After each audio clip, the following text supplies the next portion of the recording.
When working toward that first shift, doing self-inquiry, asking who am I endlessly, asking what is mu, asking what was my face before my parents were born. These kinds of inquiries, these deeply penetrating queries into the nature of you, the nature of existence, will inevitably lead to a certain kind of frustration. So this comes up with people frequently.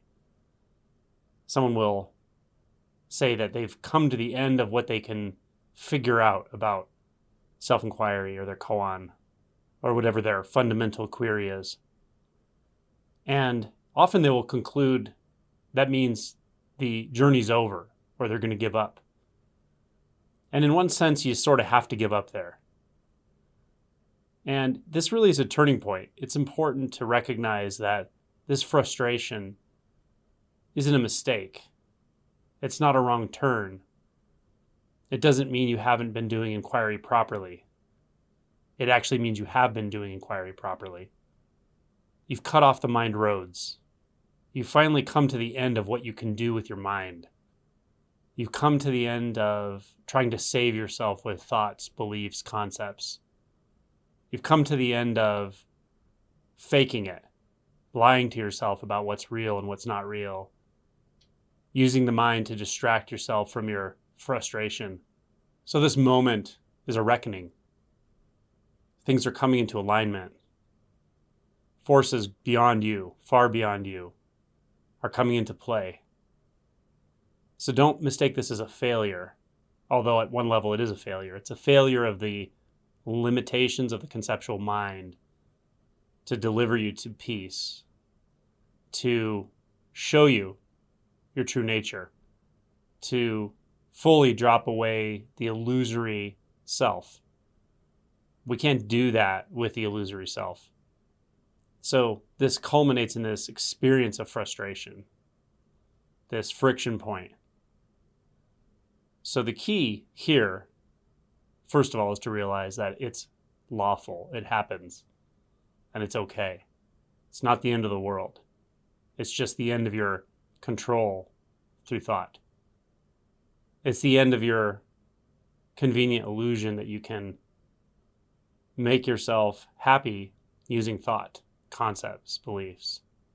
But the second thing to know about this is it's a transition point. It's an opportunity to really see what comes next.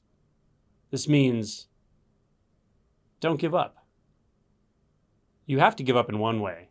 You have to give up thinking about this, thinking about who am I, because thoughts aren't going to get you there.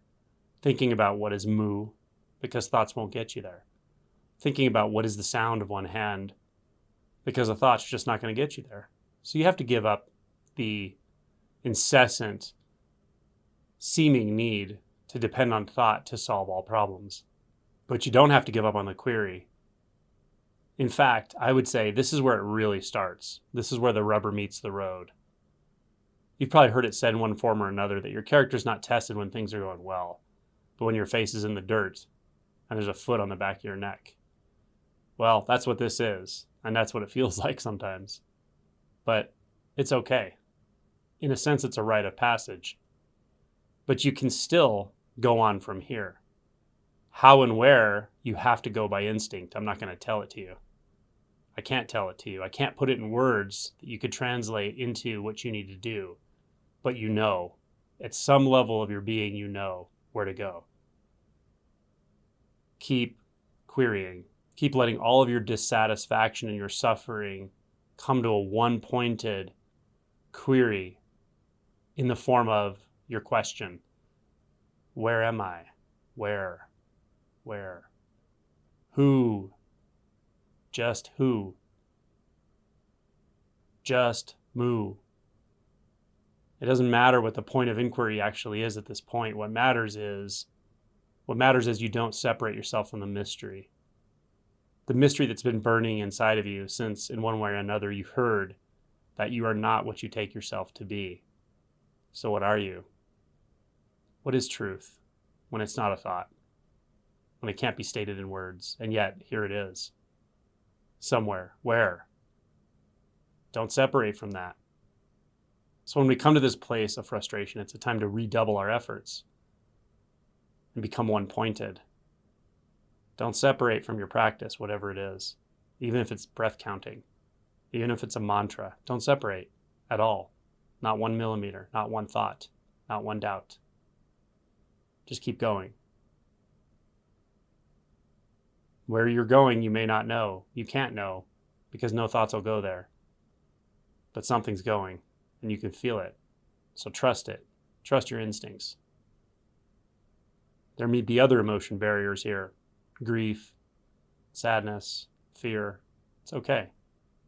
Keep going. Keep digging.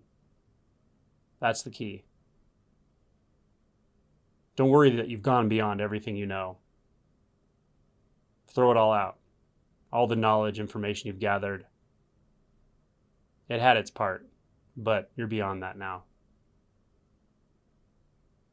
When it becomes a physical process, that's what frustration is. It's something you feel. You're in good territory. You're walking the path of the ancients and the contemporaries.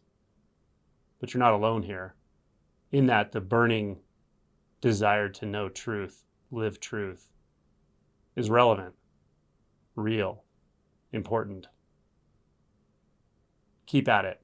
Don't abandon the whole endeavor just because you've entered a new phase.